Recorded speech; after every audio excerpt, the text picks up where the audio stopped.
ఇది ఉపన్యాసాల సమయం కాదు, ఎందుకంటే మీరంతా చేయవలసిన పని చేస్తున్నారు. మిమ్మల్ని అభినందించడం, వీపు తట్టడం తప్ప నాకు పని వేరే లేదు.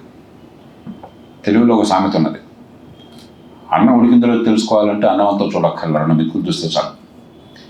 దానిలో ఉన్న గ్రాన్యులారిటీ, ఆ డీటెయిల్ కానీ, అటెన్షన్ టు డీటెయిల్, క్లారిటీ కానీ, ట్రాన్స్పరెన్సీ కానీ చూడగానే మనకు అర్థమవుతుంది ఏం చేస్తున్నారు. అందుకు ప్రత్యేకంగా సోదరు వీరాస్వామి గారిని, మరి సోదరుడు గణేష్, ఇతర మిత్రుల్ని, మరి ప్రోత్సహిస్తున్నటువంటి ప్రతాప్ గారిని, స్వామి గారిని, ఇతర మిత్రులందరినీ మనసారా అభినందిస్తున్నాను.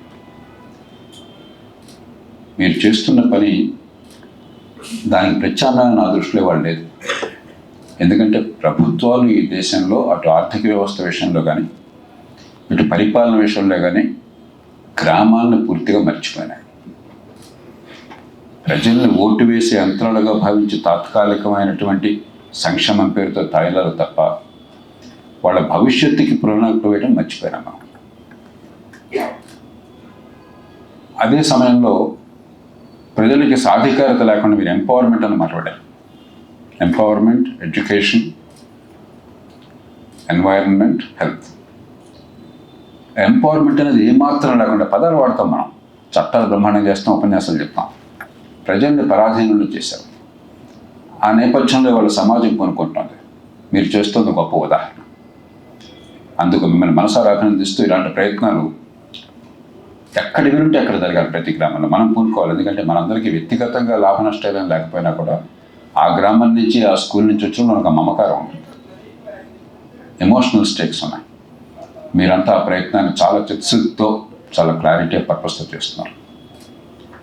2 అంశాలు క్లుప్తంగా ప్రస్తావించాక 10 నిమిషాలు మనం ఏమన్నా మీ అనుభవాలు ఏమన్నా ఉంటే చెప్తారు కానీ, లేదంటే కొన్ని ప్రశ్నలు సమాధానం కొంచెం how to enlarge this, how to make a bigger impact మనం కొంచెం ఆలోచించేద్దాం.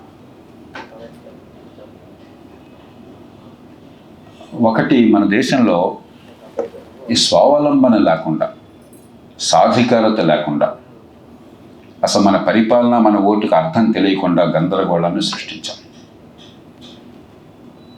మీరు ఒక రకంగా ప్రజాస్వామ్యంలో అనే వైఫల్యానికి ప్రత్యామ్నాయంగా ఒక ప్రయత్నం చేస్తున్నారు. When democratic leadership is no longer allowed to rise and to function, you are providing alternative leadership through legitimacy, through credibility.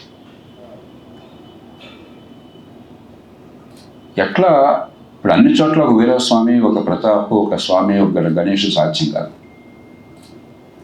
Economies of scale ఒక ప్రాబ్లం. 15 లక్షల ఆవాసాలు ఉన్నాయి భారతదేశంలో, 6 లక్షల గ్రామాలు అధికారికంగా ఉన్నాయి. ప్రపంచ చరిత్రలో 15 లక్షల ఆవాసాల్లో అభివృద్ధిని సాధించిన దాఖలాలు లేవు, సాధ్యం కాదు. How do you bring about aggregation? Economies of scale కోసం అని చెప్పాను. Economies scale not only economically but also socially and politically. ఎందుకంటే నాయకత్వం అనేది ఇవాళ గ్రామాల్లో చనిపోయింది. మీరు చాలామంది నాకంటే చాలా చిన్నవాడు అయినా కూడా మీ చిన్నాడు చూసినటువంటి గ్రామం వేరు, ఇవాటి గ్రామం వేరు. నేను ఖచ్చితంగా దూరం నుంచి చెప్పగలను. ఆ గ్రామాల్లో ఆనాడు టాలెంట్ ఉండింది. ఎంత చదువు లేకపోయినా, పేదరికమన్నా కూడా టాలెంట్ ఉండింది. ఈవేళ ఎంతో కొంత శక్తి సామర్థ్యాలు, అంబిషన్ ఉన్నట్టయితే గ్రామాల నుంచి పోయారు. అక్కడ మిగిలిన వాళ్ళు మీరు వనరులు ఇచ్చిన నాయకత్వాన్ని ఇచ్చేటువంటి సామర్థ్యం లేదు అక్కడ. రెండోది, గ్రామీణ ఆర్థిక వ్యవస్థ పూర్తిగా అడిగంటిపోయింది. ఇంకా పశ్చిమ గోదావరి జిల్లాల్లో ఇంకా బతికుంది కొంత మేరకు, కానీ చాలా చోట్ల గ్రామాల ఆర్థిక వ్యవస్థ అడుగంటిపోయింది. అది అనివార్యం ప్రపంచంతో. మన దేశంలో మరింత అధ్వానంగా తయారైంది.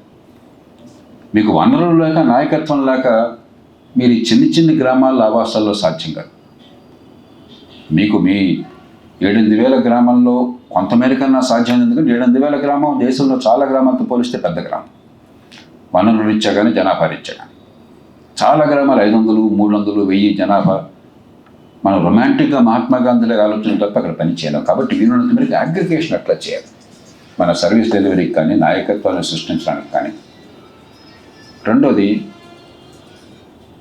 అంటే మనకి ఇష్టం ఉన్న లేకపోయినా గ్రామాలంటే అంత రొమాంటిసిజం మన మనసులో ఉన్నా కూడా పట్టణాలను ఎక్కడికక్కడ పెంచకపోతే ఆర్థిక వ్యవస్థ పెరగదు. ఇవాళ పొట్ట చేత పట్టుకుంటూ చిన్న నైపుణ్యంతో సుదూరంగా నగరాలకు తరలిపోతున్నారు. పెద్ద నైపుణ్యం అంటే ఇక్కడ హైదరాబాద్ రావాలి, చెన్నై పోవాలి, బెంగళూరు పోవాలి, విశాఖపట్నం పోవాలి, విజయవాడ పోవాలి. కానీ మామూలు నైపుణ్యం, ఒక హెయిర్ కటింగ్ ఉన్నది, లేకపోతే ఒక లాండ్రీ ఉన్నది, ఒక ప్లంబర్ ఉన్నాడు, ఒక ఎలక్ట్రీషియన్ ఉన్నాడు, వీళ్ళందరూ హైదరాబాద్ రావాలండి. మనుషులు ఎక్కడుంటే అక్కడే కదా సర్వీసెస్ కావాల్సింది. హైదరాబాద్ వస్తే ఎంత దుర్భరమైన జీవితం. లో ఇన్కమ్ పీపుల్కి స్కిల్స్ లేకుండా వాడు ఇల్లు వద్దేనంటేనే తలప్రాణం తోకొస్తున్నాయి. ప్రతి వాళ్ళని అడుగుతుంటాను, చిన్న చిన్న ఉద్యోగాలు చేసేవాళ్ళని ఎక్కడి నుంచి వచ్చావు బాబు, ఎంత వస్తుంది నెలకు ఆదాయము, ఎక్కడ ఉంటున్నావు, ఇంట్లో ఎంత అవుతుంది, పిల్లలు ఉంటుంది, పిల్లలు చాలామంది వాళ్ళ పిల్లలు ఇక్కడ అసలు కుటుంబాలు ఎక్కడ ఉండవు. మగ మనిషి ఇక్కడ వచ్చి పని చేస్తుంటారు. ఒకవేళ కుటుంబం ఉన్నట్టయితే పిల్లలు స్కూల్కి వెళ్తున్నారు, వాళ్ళకి ఫీజు ఎంత అవుతుంది, ఏమైనా జబ్బు చేస్తే డబ్బు ఎంత అవుతుంది. మనం ఇవన్నీ చాలా మామూలు అనుకుంటున్నాం. సుదూర ప్రాంతాలకు వెళ్ళిన తర్వాత జీవితం నరకం అవుతుంది. వాళ్ళకి పొద్దున 15-20 కిలోమీటర్ల పని కోసం అంటే మళ్ళీ తిరిగి రావటం. ఏమన్నా పొరపాటున ఇంట్లో ఏమైనా ఇబ్బంది వస్తే ఆదుకునే మనిషి లేడు. We're creating a potential minefield disaster in our country. 180 మంది నగరాలకు వలసపోకర్లా, కొంతమంది వలసపోతారు, మహానగరాలు పెరుగుతాయి. కానీ చిన్న పట్టణాలను ఎక్కడికక్కడ ఇన్సిట్యూ అర్బనైజేషన్ అంటాం. దాన్నే అబ్దుల్ కలాం ఎప్పుడు అనేవాడు, ప్యూరా అని చెప్పాను, providing urban amenities in rural areas అని చెప్పాను. అక్కడికక్కడ ఎకానమీ, వ్యవసాయము, పరిశ్రమలు సంధానం చేసి ఊళ్ళో పని చూసుకుంటూ ఆ పట్టణంలో వ్యాపారమో చిన్న వృత్తితో ఉద్యోగం చేసుకుంటూ నివాసం అవసరమైతే పట్టణంలో ఉంటూ పిల్లల చదువు కోసమో, ఆరోగ్యం కోసమో, ఉపాధి కోసం అని చెప్పాను. గ్రామాల్లో కూడా పనిచేసుకునే అవకాశం ఉంటూ ఏమన్నా సమయం ఆపద వస్తే, అవసరం వస్తే ఆదుకునే మనుషులు చుట్టూ ఉన్నారన్న భరోసాతో బతికితే జీతం తక్కువైనా కూడా గౌరవంగా బతకచ్చు, ధైర్యంగా బతకచ్చు. కాబట్టి మీరు చేస్తున్న పని కాలక్రమేణా ఇన్సిట్యూ అర్బనైజేషన్ దారితీయాలి. ఆ గ్రామానికి అద్భుతంగా చేస్తున్నారు, 80 గ్రామాలకు విస్తరిస్తున్నారు. నేను కోరేది let's have a larger vision of where the country is headed. What is the practical way of resolving the dilemmas of our country? ఇవాళ మీరు తెలంగాణలో మన ఎన్నికల ఫలితాలు చూస్తే రాజకీయం పక్కన పెట్టేద్దాం. హైదరాబాద్ నగరం ఒక రకంగా స్పందించింది, ఎందుకని ఇక్కడ ఎంతో కొంత ఆర్థిక వ్యవస్థ పెరిగిన ఫలితాలు సామాన్యులకు కనిపిస్తున్నాయి. కాబట్టి రాజకీయంగా ఇష్టానిష్టాలు ఎట్లా ఉన్నా కూడా ఆర్థికంగా పెరిగితే మనం బాగుపడుతున్నామని ఓటేశారు. గ్రామాల్లో దానికి వ్యతిరేకంగా వేశారు. ఎందుకని? ఆర్థిక ఎదుగుదల ఫలితాలు అక్కడ సామాన్య ప్రజలకు కనిపించాలి. అవి కనిపించేదాకా ఈ దేశానికి రక్షణ లేదు. అది కేవలం మహానగరాలకి ఆర్థికాభివృద్ధి ఫలితాలు పరిమితమైనట్టయితే ప్రజాస్వామ్యం వికసించదు, ఆర్థిక వ్యవస్థ బాగుపడదు, ప్రజల జీవితాలు బాగుపడవు. కాబట్టి ఈ 2 పర్స్పెక్టివ్స్ దయచేసి ఆలోచించండి. అద్భుతమైన పని చేస్తున్నారు. మీలాంటి వాళ్ళకి పూర్తిగా సహకరించడమో, మీరు చేస్తున్న పని 10 మందికి చెప్పి వాళ్ళని ప్రోత్సహించడం అలాంటి వాళ్ళ కర్తవ్యం. మిమ్మల్ని మనసారా అభినందిస్తూ, మీ మనసులో ఏమైనా ఆలోచనలు, ప్రశ్నలుంటే ఒక 10 నిమిషాలు మనం పంచుకుందాం. అంతకుమించి మన సుదీర్ఘ ఉపన్యాసాలు అక్కర్లేదు, నీతి వాక్యాలు అక్కర్లేదు. I wish you all the very best. Thank you. Anything you have in mind? Sir, ఇప్పుడు మీరు చెప్పినట్లుగానే గ్రామాల్లో మనం ఎట్లా ప్రజలకి వాళ్ళ అందరికీ కాకపోయినా కొంతమందికైనా ఎవరికైతే అవసరం ఉందో, అవకాశం ఉందో, అవకాశాలను క్రియేట్ చేయడానికి, ఆ విధంగా అందరినీ ప్రోత్సహించడానికి మీరు కొంచెం ఎక్కువ ప్రయత్నం చేస్తే బాగుంటుందని నా పర్సనల్ ఒపీనియన్ సార్. ఎందుకంటే 100% మీ మాటని చాలా మంది మాలాంటి యంగ్స్టర్స్ అంటే మొదటి నుంచి కూడా మేము ఫాలో అవుతూ ఉండేవాళ్ళం. మీ మాటలు చెప్తున్నప్పుడు చాలా ఇన్స్పైరింగ్గా కూడా ఉండేవి. అట్లనే మీరు ఇప్పటి నుంచి మన పల్లెల్లో చిన్న కుటీర పరిశ్రమలు చేతితో చేయగలిగిందా మీరు 2-3 ఎగ్జాంపుల్స్ చెప్పారు. హెయిర్ కటింగ్ అన్నారు, ప్లంబింగ్ వర్క్ అన్నారు. ఇట్లాంటివి మనం ప్రతి విలేజ్లో కూడా ఒక చిన్న యూనిట్, అంటే ఇప్పుడు సెకండ్ వరల్డ్ వార్ తర్వాత జపాన్లో కానీ కుటీర పరిశ్రమలను వాళ్ళు ఎంతో తీర్చిదిద్దుకున్న తర్వాత వాటి నుంచి వాళ్ళు సప్లై చైన్ మేనేజ్మెంట్ని కూడా కనెక్ట్ చేయడం ద్వారా తర్వాత వాళ్ళు వరల్డ్ లీడర్స్ అయిన అమెరికన్ వాళ్ళు కంపీట్ చేసి ఈరోజు వాళ్ళది ఇన్నోవేషన్ అయితే వీళ్ళది కైజాన్ కంటిన్యూస్ ఇంప్రూవైజేషన్ కింద వాళ్ళ ఒక రోల్ మోడల్ కింద ప్రపంచంలోనే వాళ్ళ స్థానాన్ని వాళ్ళు తీసుకున్నారు. మనం కూడా మన దేశంలో కుటీర పరిశ్రమల్ని ఎస్పెషల్లీ ఎంత చిన్న వీలైతే అంత చిన్నవి ప్రొడక్టివిటీ ఈ రెండింటిని కాన్సెప్చువల్గా తీసుకొని దాన్ని బేస్ చేసుకొని దాని చుట్టూ మనం గవర్నమెంట్స్ ద్వారా కానీ సెల్ఫ్ మోటివేటెడ్ కింద కానీ వాళ్ళని మనం ప్రోత్సహించాలి. అండ్ ఆ సప్లై చైన్ మేనేజ్మెంట్ని మనం కనెక్ట్ చేయగలిగితే పల్లె నుంచి పట్టణానికి రావాల్సినంత అవసరం ఉందని నేనైతే అనుకోవట్లేదు అనేది నా పర్సనల్ ఒపీనియన్ సార్. నేను కూడా ఒక 10,000 విలేజెస్ తిరిగాను. ప్రస్తుతం ఇండియాలో ఉన్న మైక్రో ఫైనాన్స్ సంస్థల్లో 50% ఇండియాలో మేము నెంబర్ 1 సొల్యూషన్ ప్రొవైడర్స్ మైక్రో ఫైనాన్స్కి. ఒక 50,000 కోట్ల ఏయుఎం మేము మా సొల్యూషన్ మేనేజ్ చేస్తుంటాం. అరౌండ్ 1.6 crore మెంబర్స్కి డైరెక్ట్ ఫైనాన్సింగ్ డోర్ స్టెప్స్లో మా సొల్యూషన్ ద్వారా వెళ్తుంది. అండ్ ఇండియాలో ఒక స్టార్టప్స్ ఒక 20 కంపెనీస్కి నేను పర్సనల్గా నా పర్సనల్ మనీ కూడా ఇచ్చి అవి బ్యాంక్స్ వరకు ఎదిగే వరకు కూడా నా రోల్ మెంటరింగ్ రోల్ నేను చేశాను. వాటన్నిటి ఉద్దేశం కూడా ఒకటేనండి. ఈరోజు భారతదేశం బాగుందంటే పొలిటీషియన్స్ కానీ చాలామంది పెద్దవాళ్ళు మాట్లాడేటప్పుడు నాకు ఎక్కడో కొంచెం వాళ్ళు మైక్రో ఫైనాన్స్ని అండర్ ఎస్టిమేట్ చేయటం, లేదా దాని యొక్క పవర్ని సరిగ్గా చూడకపోవటం, లేదా సొల్యూషనింగ్ సైడ్ దాన్ని ఇంకా ఉపయోగించుకోకపోవటం లాంటివి చేస్తున్నాను కూడా అనిపించేది. అండ్ ఆ రోల్ గవర్నమెంట్స్ చేయాల్సింది ఎన్బిఎఫ్సిస్ కానీ ఎన్జిఓస్ కానీ ఆర్ ప్రైవేట్ ఇన్స్టిట్యూషన్స్ కానీ చేస్తూ ఉన్నాయి. ఇప్పుడు నా నెక్స్ట్ పాయింట్ ఏంటంటే జైట్లీ సాబ్తో పర్సనల్గా నాకు రిలేషన్షిప్ ఉండేది. అప్పుడు ఎఫ్పిఓస్ గురించి చాలా డీటెయిల్గా డిస్కస్ చేస్తూ ఉండేవాళ్ళం. ఆయన ప్రామిస్ చేసినట్టుగా ఫస్ట్ బడ్జెట్లోనే ఒక 15 crores కూడా దానికి ఇచ్చేయడం జరిగింది. నెక్స్ట్ ఇంపార్టెంట్ రిజల్ట్ అంటే రివల్యూషనరీ చేంజ్ ఎఫ్పిఓస్ ద్వారా పల్లెల్లో నుంచి మన దేశానికి ఆర్థికంగా వెన్నుముక అయిన వ్యవసాయాన్ని ఒక యూనిట్ కింద విలేజ్ ఒక యూనిట్ కింద తీసుకొని ఎఫ్పిఓస్ ఫామ్ చేసి సప్లై చైన్ మేనేజ్మెంట్ కూడా దానికి ఇంటిగ్రేట్ చేసి ఒక మంచి ఎదుగుదలకి కారణమయ్యే విధంగా అవ్వాలి అనేది కూడా నాకున్న స్ట్రాంగ్ బిలీఫ్ అండి. అది జరగాలి అంటే ఖచ్చితంగా ఇందాక మీరు అబ్దుల్ కలాం గారిని కోట్ చేశారు. మేమైతే ఏపీలో జనరల్గా ఒక 10 మంది పేర్లు తీసుకుంటే జేపీ గారి పేరు కూడా ఎప్పుడు ఉంటుంది. మంచి మాటలు చెప్పే దాంట్లో కానీ మంచి చెప్తున్నప్పుడు తీసుకోవాలనిపించే దాంట్లో కానీ మీరు ఇక్కడ నుంచి ఎప్పుడు మాట్లాడినా ఎక్కడ మాట్లాడినా కూడా అవకాశం ఉంటే మన పల్లెల్లో ఉన్న ప్రతి పల్లె నుంచి ఒక్క చిన్న యూనిట్ అయినా సరే రావాలి. అది ప్రొడక్టివిటీ అండ్ ప్రొడక్షన్ రెండింటినీ చేయాలి.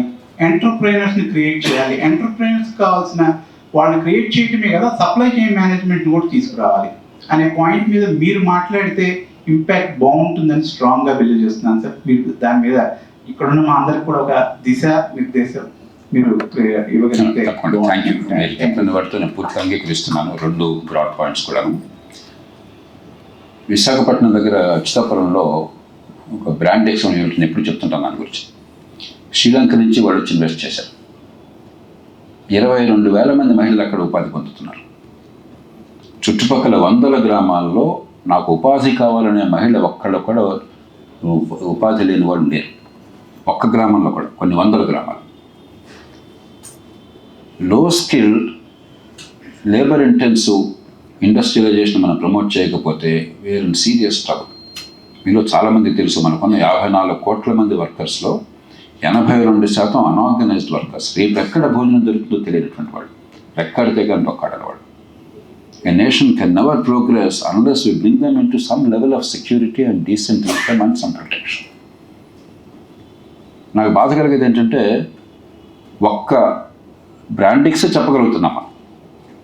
ప్రతి జిల్లాలో అలాంటి 2-3 రావాల్సింది ఈ దేశానికి ఏమన్నా విజ్ఞత ముందు చూపన్నట్టయితే. చైనా మనకంటే 4.5 రెట్లు ఎక్కువ జీడిపి ఉన్నారు. మనతో సమానమైన జనాభా. కాబట్టి తలసరి ఆదాయం మనకంటే 4 రెట్లు ఎక్కువ ఉన్నది. కాబట్టి వాళ్ళు వాల్యూ ఎడిషన్లో మనకంటే ఉన్నత స్థాయిలో ఉన్నారు. లేబర్ షార్టేజ్ ఉన్నది.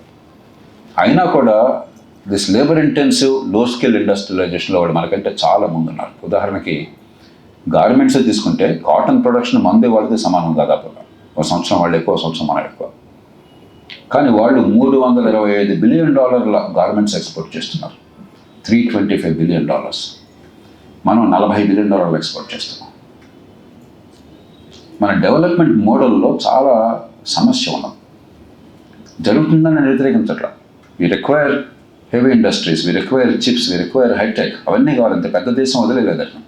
కానీ దాంతోపాటు ఈ ప్రొడక్షన్ ఇన్సెంటివ్స్ కానీ మరొకటి కానీ ఈ లేబర్ ఇంటెన్సివ్ ఇండస్ట్రీకి పెద్ద ఎత్తున ప్రోత్సాహం ఇవ్వకపోయినట్టయితే కేవలం చదువుకున్న వాళ్ళు కూడా కాస్త పనికొచ్చే చదువుకున్నవాళ్ళు సోకాళ్ళు 50% యూస్లెస్. మీకు తెలుసు, నాకు తెలుసు. ఆ డిగ్రీ కాగితం 4 కూడా మనకి కాదు. ఆ 20% ఇంజనీర్స్తే బతుకుతున్నాం మనం. కాస్త ఉన్నంతలో కాస్త డాక్టర్ ఉన్నాడు, కాస్త నేర్చుకోవాలని తపన్నాడు, కాలేజీలో డిగ్రీ పనికి రాకపోయినా కష్టపడేవాడు, వాడేవాళ్ళు బతుకుతున్నాం మనం. మిగతా 80% గురించి ఆలోచించట్లేదు. అసలు విద్య లేకుండా ఉండి లో స్కిల్ ఉన్న వాళ్ళ గురించి ఆలోచించలేదు మనం. A nation simply cannot prosper without bringing them in the mainstream. కాబట్టి మనందరం గట్టిగా ఫైట్ చేయవలసింది massive boost to labour intensive industrialisation with reasonable wage. అంటే మనం 50,000 లక్షల 10,000-15,000 రూపాయల జీతం వచ్చినా కూడా మరి బ్రాండిక్స్లో వాళ్ళని బ్రహ్మాండంగా ఎవరు అది నేను వెళ్ళినప్పుడు 10,000 ఇస్తున్నవాడు ఇప్పుడు 15,000 ఉందో నాకు తెలియదు. అది చాలు. ఊరి దగ్గరలో ఉండి కొంత హెల్త్ సెక్యూరిటీ ఉండి కుటుంబాన్ని చూసుకునే అవకాశం ఉండి డిస్లొకేట్ చేయకుండా ఉంటే ఆ 10,000 ప్రస్తుతానికి చాలు.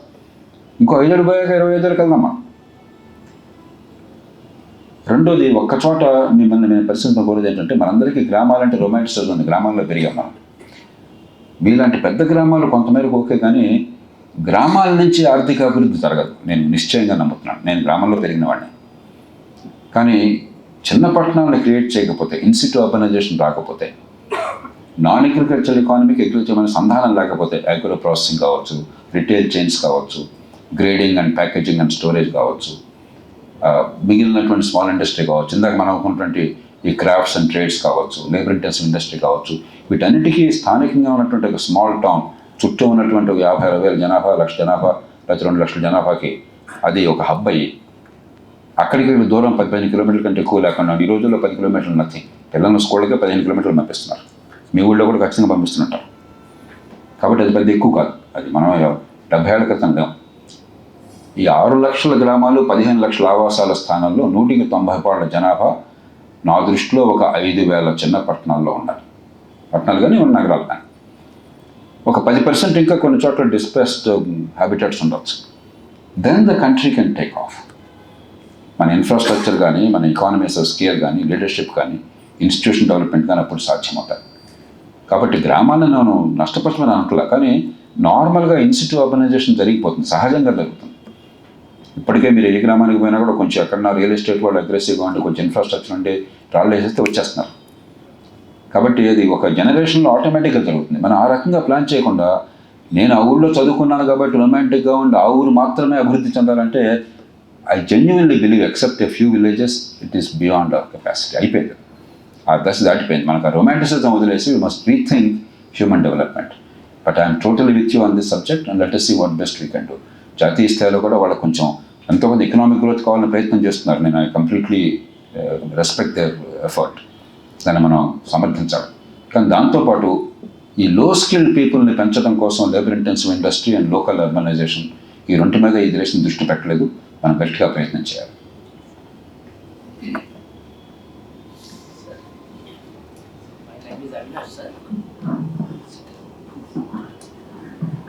So my name is Avinash. So now Vizag sir, thanks for shooting on Brandix. Your answer is perfect. They are giving lots of employment in the village level perfectly. So my question is, I am in the role of public relations sir. I meet many people through and out from the last 10 years. Sir, as you see in the statistics presentation by founder of PART, so could you please suggest me first thing, like I want to work with PART India. Today is the first day. From last 2 years I am talking over the phone, never met a founder. But today I decided to start my journey with PART India. So could you please suggest me where I can work in the area of public relations, highlighting PART India in the village level or somewhere in the something like. I want your inputs where I can work out. ఇప్పుడు చూడగానే కొట్టొచ్చినట్టు కొన్ని best practices కనిపిస్తున్నాయి. ఒకటి, they have chosen the right sectors: education, health care and skill promotion, employment generation. దాంతోపాటు organisation మేనేజ్మెంట్లో best practices very rare in NGOs in India. మన దేశంలో ఊరికే ఉత్సాహం కొద్ది పెట్టేస్తాం, లక్షల కొద్ది ఆర్గనైజేషన్స్ ఉన్నాయి. దేవుడికి వాళ్ళు ఏం చేస్తాం, అందరూ దొంగలు కాదు. ఏం చేయాలో తెలియదు, ఎలా చేయాలో తెలియదు. So if you simply propagate both the goals and the way they pursuing and the methods, the organisational methods and how you can enhance credibility and patience. మనకు ఒక సమస్య వచ్చిందంటే ఆధునిక యుగంలో 3 నెలలు పనిచేసి చాలా త్యాగం చేశాను సార్, ఇంకా అద్భుతంగా రెవల్యూషన్ రాలేదంటాడు. కాదు, 30 ఏళ్ళు పనిచేయాలి అవసరమే.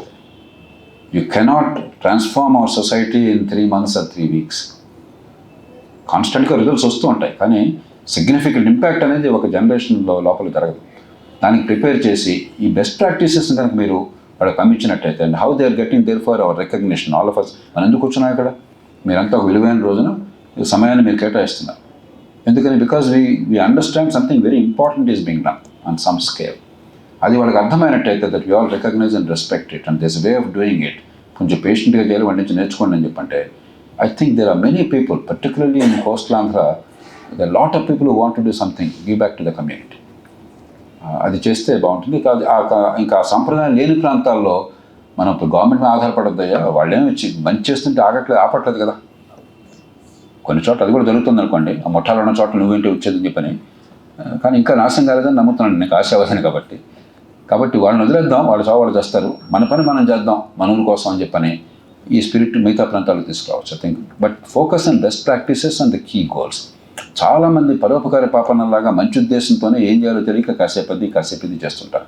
మంచిదే, but it does not need any results. మీకు ఒక స్ట్రాటజీ లేకపోతే, ఏం గోల్ చేద్దాం అనుకుంటున్నాం, ఏం మీన్స్ ఫాలో అవుతున్నాం, క్లారిటీ లేకపోతే ఊరికే చీమలాగా అటు ఇటు తిరుగుతుంటాం, శ్రమజీవనం కనిపిస్తుంది కానీ ఫలితం రాదు. కాబట్టి అది I think we can learn from this organisation and organisations like this. మాది ఈస్ట్ గోదావరి. ఎవరు భవనం ఇది? అమలాపురం దగ్గర కేసుకూరు అని. ఇప్పుడు ఈస్ట్ గోదావరి కదా, మా అమలాపురం జిల్లా మీది. ఓకే, అంబేద్కర్ కోనసీమ జిల్లా, కరెక్ట్. చెప్పండి.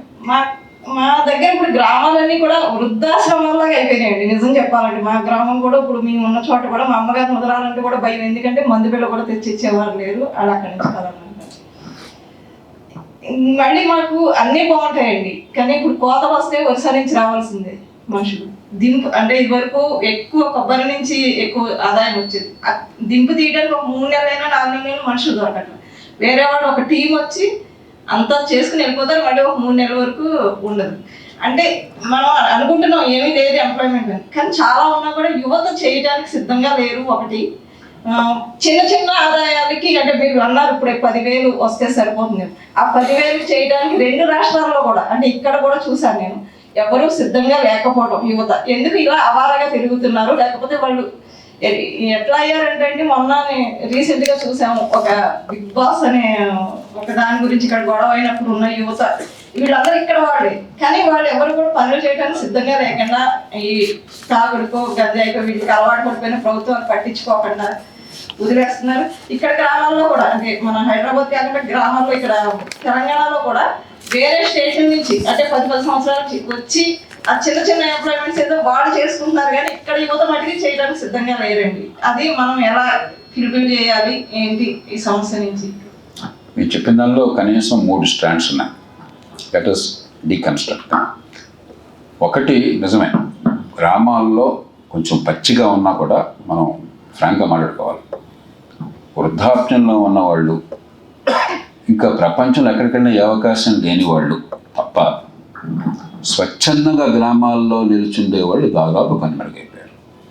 ఇంకా మళ్ళీ పశ్చిమ గోదావరి, తూర్పుగోదావరి జిల్లాల లాంటి చోట్ల కొంచెం పెద్ద గ్రామాలు, కొంచెం డెన్సిటీ ఉంది కాబట్టి అక్కడ మొత్తంగా ఉండవచ్చు, కానీ బై అండ్ లార్జ్ ఇంకా అయిపోయింది. అందుకే నేను చెప్పేది, గ్రామాలని ఆధారంగా చేసుకుని అభివృద్ధి అనేది అది పాతకాలం కళ. It's a very difficult thing. మనం అందరం కూడా రొమాంటిక్ యుగం నుంచి వచ్చాం.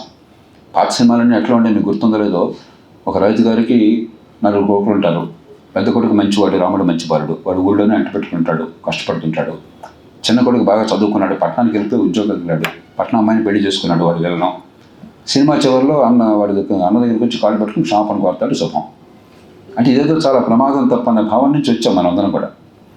కానీ whether you like it or not, ఎప్పుడైతే agricultural sectors role in economy పడిపోయిందో 15%, 17-18% బాగా ఉంటాయి. అది ఉన్న కొద్దిగా ఇంకా తగ్గేది రేషియో, క్వాంటిటీ తగ్గపోవచ్చు. మన తిండితో ఆపట్లేదు కదా. ఒకప్పుడు తిండి ఉంటే సరిపోయేది, మన దగ్గర బట్టలు కూడా ఉండే కాదు మన తాతలకి ముత్తాతలకి. ఇప్పుడు అలా కాదు కదా. Automatic other sectors will grow. ఇవాళ మీరు నెట్ఫ్లిక్స్కి లేకపోతే యాపిల్ టీవీకి మరో దానికి పెట్టే ఇదే పూర్వకాలం మొత్తం తిండి సరిపోయేది. It's inevitable. ఆ గ్రోత్ వచ్చినప్పుడు అర్బనైజేషన్ ఇది ఇన్నోవేటబుల్. దాన్ని మనం తిట్టుకొని లాభం లేదు. కాకపోతే can we urbanise as locally as possible to minimise dislocation, at least for the low and medium skilled people. High skilled people మీరు ఏం చేసినా కూడా చెన్నై పోవాలి, హైదరాబాద్ పోవాలి, బెంగళూరు పోవాలి, ఢిల్లీ పోవాలి. There is no option. లేకపోతే అమెరికా పోవాలి, ఇంకో ఆప్షన్ లేదు. But most work requires only low and medium skills. ఆ ఇమాజినేషన్ కావాలి. రెండోది మీరు లేబర్. దానిలో మళ్ళీ 2 కోణాలు ఉన్నాయి. ఒక కోణం డెమోగ్రాఫిక్గా దక్షిణాది రాష్ట్రాల్లో మనం ఆ స్టెబిలిటీకి వచ్చేస్తున్నాం. వర్కింగ్ పాపులేషన్ యాక్చువల్గా క్రమక్రమంగా తగ్గబోతోంది, ఇప్పుడు ఇంకా తగ్గకపోయినా.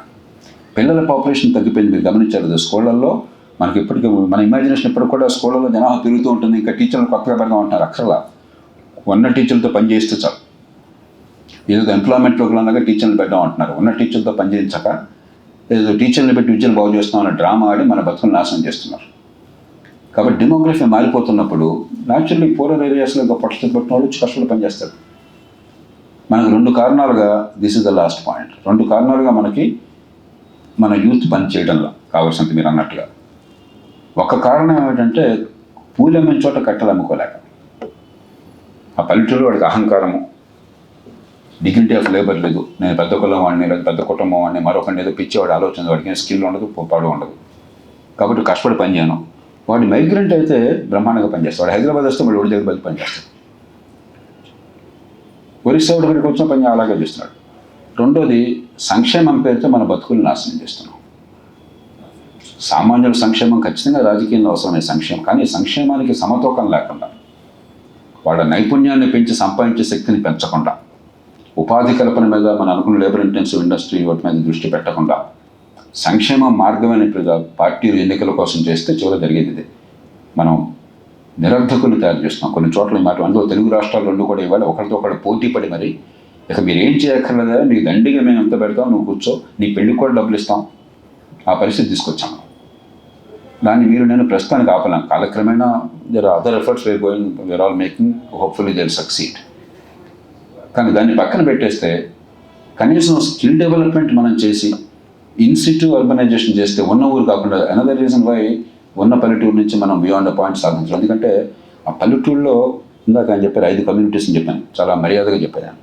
బేసిక్ ఏంటి, 5 కులాలు, ఈ కులం ఇక్కడ, బ్యాక్వర్డ్ క్లాసెస్లో ఒక కులం ఇక్కడ, ఆక్యుపేషనల్ బ్యాక్వర్డ్ క్లాసెస్ మళ్ళీ వేరే చోట, దానిలో మళ్ళీ చాకర్లు వేరు, మంగళ వేరు, రకరకాలుగా. దళితుల్లో మళ్ళీ 2, మాలవాడ మాదివాడ. ఇది కదా మన బతుకులు. అలా ఉన్నంతకాలం you cannot be part of a modern society. మన ఎంత రొమాంటిసిజం ఉన్నా కూడా we have to make people think egality. మనం పుట్టుకతో కాస్త అటు ఇటుగా ఉన్నా కూడా అందరం ఒకటే అన్న భావం మన మనసులోకి వెళ్ళకుండా ఎకనామిక్ గ్రోత్ ఉండదు, సోషల్ ప్రోగ్రెస్ ఉండదు. ఉన్న ఊళ్ళలో అది సాధ్యం కాదు. మంచుకొచ్చుకో కొన్ని వేల సంవత్సరాలుగా ఒక వ్యవస్థ వచ్చింది, ఆ రోజుల్లో పనిచేసింది. ఈవేళ ఆర్థిక వ్యవస్థకు అది పనికిరాదు.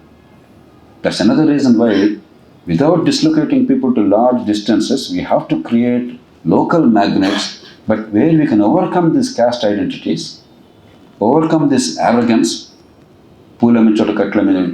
dignity of labor, and then economic aggregation creating jobs and opportunities.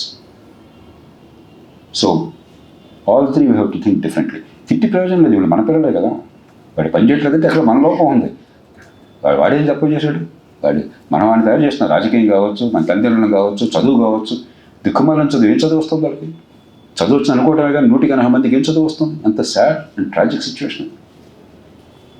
But does not despair, ఎందుకంటే మనం ఎంత తప్పులు చేస్తున్నా కూడా technology, global influences, information flow, ఇవన్నీ కూడా మన మనసులను మారుస్తున్నాయి. తెలియకుండానే చాలా పాజిటివ్ మార్పు వస్తున్నది. Let us leverage them and see what we can do to improve the situation. Friends, even this small interaction gives us an idea. There's so much to be done. And I thank you for doing what you're doing. We require optimism, eternal optimism. అనుకున్నంత వేగంగా దేశం మారకపోయినా కూడా గతం కంటే చాలా మంచిగా మారుతుందని నేను నమ్ముతాను. మన కోరిక ఇంకా ఎక్కువ ఉంది కాబట్టి అదే జరగడానికి బాధపడుతున్నాం, కానీ దేశం అధ్వానం అయిపోయింది, మన ఊళ్ళని నాశనం అయినది నేను ఒప్పుకోను. అవర్ క్వాలిటీ ఆఫ్ లైఫ్ ఇప్పుడు పూర్వం అసలు కరెంట్ ఉండేది కదా. 10 ఏళ్ల క్రితం ఇక్కడ ఈ మీటింగ్లో 2 సార్లు కరెంట్ పోయిండేది. పల్లెటూరు పక్కన పెట్టండి. 10 ఏళ్ల క్రితం 25 ఏళ్ల క్రితం టెలిఫోన్లవే. మరి నేను గవర్నమెంట్లో చేరినప్పుడు పక్క ఊరికి టెలిఫోన్ చేయాలంటే 3 గంటలు వెయిట్ చేయాల్సి వచ్చింది. నేను మొట్టమొదటిసారిగా టీవీ చూడడం కోసం నేను నర్సీపట్నం సబ్ కలెక్టర్గా ఉండగా కాకినాడ వెళ్ళా. ఎందుకంటే కాకినాడ ఎంపీ గారు మంత్రి గారు, ఎలక్ట్రానిక్స్ మంత్రి, అందుకని ఆ ఊళ్ళో మాత్రం టీవీ పెట్టించాడు ఆయన. ఏషియన్ గేమ్స్ జరుగుతుంటే ఇండియా పాకిస్తాన్ ఆడుతుంటే చూద్దామని వెళితే సరే పాకిస్తాన్తో ఇండియా ఓడిపోయింది. ఇప్పుడు 7-0తో మేము వెళ్ళేసరికి. కానీ వైజాగ్ నుంచి మేము కాకినాడ వెళ్ళాల్సి వచ్చింది. సో దేశం బాగుపడడం లేదన్నది చాలా పొరపాటు. But there is a lot more we need to do. There are a lot of segments of population that are not getting their due. For no fault of theirs. So రాజకీయంలో తప్పులున్నా కూడా what you're doing is the right way. And luckily, technology and means of communication are giving us an opportunity here. And there is plenty of capital. And there are people who are willing to come forward with CSR or otherwise. మంచి చేస్తుంటే నా దృష్టిలో ఈ దేశంలో వనరులకు కొరత లేదు. ఆ డబ్బు సద్వినియోగం అవుతున్న నమ్మకం ఉండాలి. అది తగలేయటం లేదు, లేకపోతే తినేయటం లేదు, ఇది పనికి వస్తున్న నమ్మకం ఉంటే నా కొద్దిపాటి అనుభవం నేర్పిన పాఠం ఏంటంటే డబ్బులు ఎప్పుడు ఏ సమాజంలోనూ కొరత ఉంటాయి. Resources are never adequate for our dreams. కానీ నిజంగా పనిచేస్తే పనికి డబ్బులు రాకపోవడం అంతరాయంగా నాకు ఎప్పుడు కనిపించాలి. And you're again proving that it's possible. I wish you all the very best, and let's hope that this will spread much more widely, and we will not only use passion but also combine that with smart management as you are trying to do, and bring in the best technology as our senior colleague has explained to us. I wish you all the very best. Good luck to you.